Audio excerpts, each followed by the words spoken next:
and how we behave. 인간 행동 왜, 그리고 어떻게. 박명희입니다.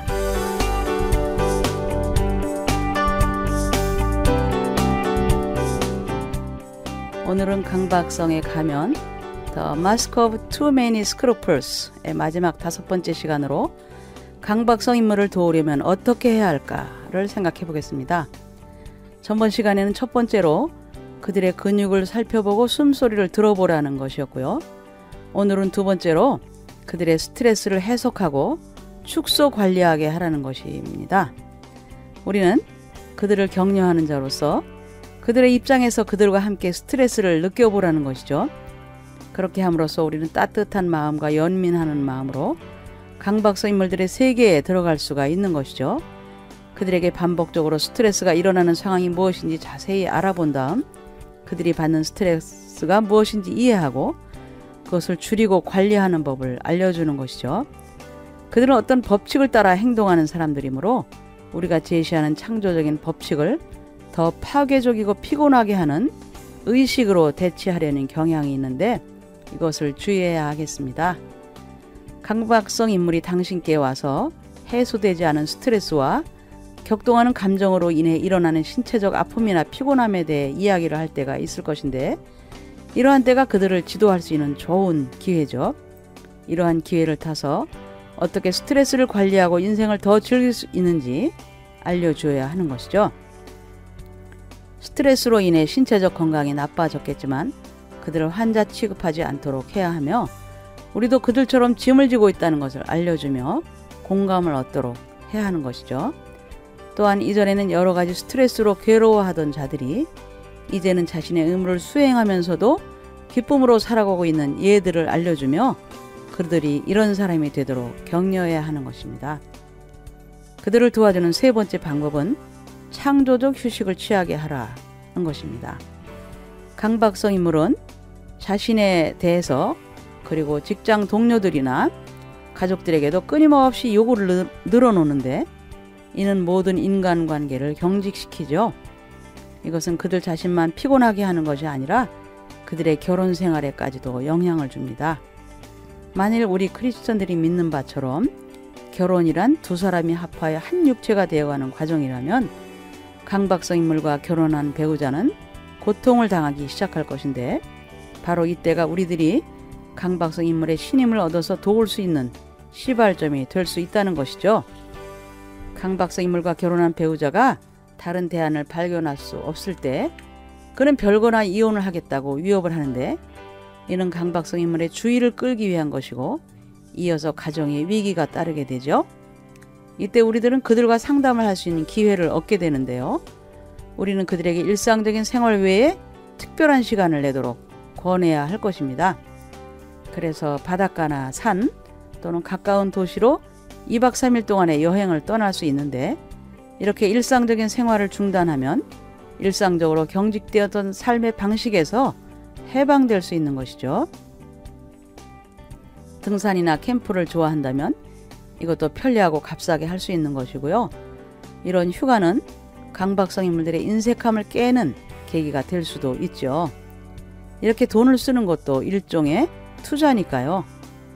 이것은 시중에서 파는 물품을 사는데 투자하는 것이 아니라 인간관계에 투자하는 것이죠. 인간관계에 대한 투자는 녹슬지 않고 좀이 먹지도 못하고 도둑 맞을 위험도 없는 것이죠. 이러한 처방이 유익하다면 이것을 정기적으로 하는 것도 좋고요. 예전에는 남는 시간으로 무엇을 성취하고자 노동을 했지만 이제는 다른 목적으로 쓰는 것이죠. 그렇게 하라고 권해보면 그들이 여행이나 휴식을 시도해보고서 그것을 좋아하게 될지도 모르는 일이니까요. 이처럼 일상적인 생활을 중단하는 것을 더 저렴한 비용으로 더 짧은 기간 동안 매일매일 할 수도 있는 것인데 매일 규칙적으로 일하는 사이사이에 편안하게 휴식하는 시간을 넣을 수 있는데 예를 들면 하루 일과 중에서 짧은 시간 동안이라도 허버트 벤슨의 제안에 따라 휴식을 취할 수도 있죠. 이렇게 말이죠. 첫째, 직장이나 집에서 방해받지 않을 환경을 찾으라. 둘째, 어떤 정신적 도구를 선택하라. 예를 들면 좋아하는 단어, 색깔, 평화스러운 장면 또는 휴식을 취했던 기억을 되살리고 거기에 정신을 집중하고 반복하여 자꾸 마음에 떠올리라. 셋째, 무엇을 취하고 성취하려는 적극적이고 공격적인 태도를 버리고 수동적으로 자신이 속한 이 세상에서 무엇인가 받아들이는 자세를 취하라. 넷째, 모든 압박과 긴장감을 버리고 신체적으로 아주 편안한 자세를 취하라는 것입니다. 이렇게 편안하게 쉬는 시간을 가져야 재창조가 되고 긴장하는 시간에는 2배의 힘을 낼 수 있는 것이죠. 마치 고무줄을 계속 당기고 있으면 탄력성이 없어져서 못 쓰게 되는 것과 같은 원리인 거죠. 크리스천이라면 이처럼 쉬는 시간을 기도하는 시간으로 삼을 수도 있는데 기도하는 동안 우리를 지키시고 우리에게 힘을 주시고 격려하시고 새롭게 하시고 치유하시고 우리의 친구가 되시는 하나님을 묵상하도록 하는 것이죠. 하나님을 엄한 감독자나 심판자로 생각하지 말아야 하는데 예수께서는 수고하고 무거운 짐진 자들아 다 내게로 오라 내가 너희를 쉬게 하리라 하고 말씀하셨죠.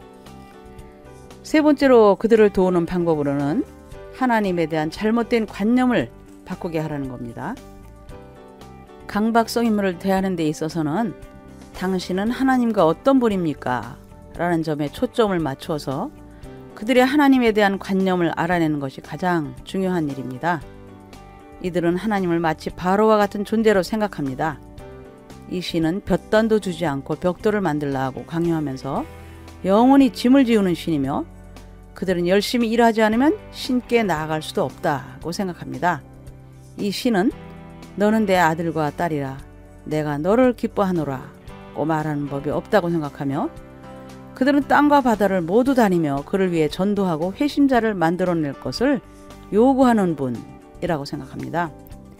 매시간 그들은 예수를 증언해야 한다는 강박관념에 빠져 있으며 그렇게 하지 못하면 그들의 영혼이 위험에 빠진 것처럼 생각하는 것인데 그들이 조금만 잘못해도 예수께서는 용서하지 않고 벌을 주시는 분이라고 생각하는 것이죠. 그래서 항상 예수께 나아가 잘못한 것을 고백해야 하고 구원해 주실 것을 간구하고 또 간구해야 하는 것입니다. 이 세상의 모든 짐을 지고 가는 듯한 이 사람들을 어떻게 도와주어야 할까요?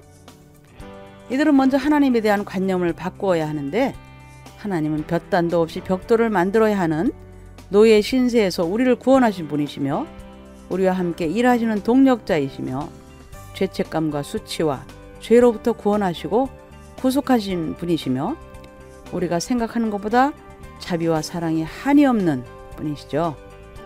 우리는 그들과 함께 하면서 이와 같은 하나님의 모습을 전해주어야 하겠죠. 우리의 마음과 행동으로 보여주면서 말이죠.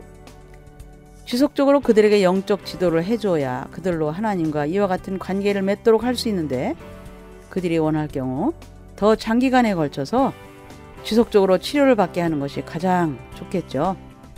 극적이고 갑작스러운 변화는 거의 일어나지 않는데 이렇게 갑작스러운 변화를 일으키려 하는 것은 강박성 인물의 특성이기도 합니다. 그러므로 매일 인내심을 갖고 매일이나 또는 매주 그들을 살펴보며 개인 상담으로 그리고 소그룹 관계를 통해서 그들을 지도해야 합니다. 네, 오늘까지 5번에 걸쳐 강박성의 가면에 대해 살펴보았는데요. 다음 시간은 고립의 가면, The Mask of Detachment from Life에 대해 배워보겠습니다. 여러분, 다음 시간까지 안녕히 계세요.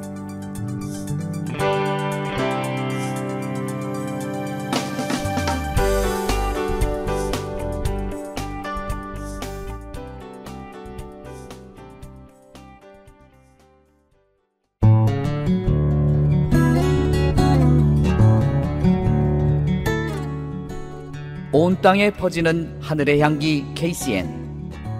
지금 여러분은 인터넷 라디오 KCN을 듣고 계십니다.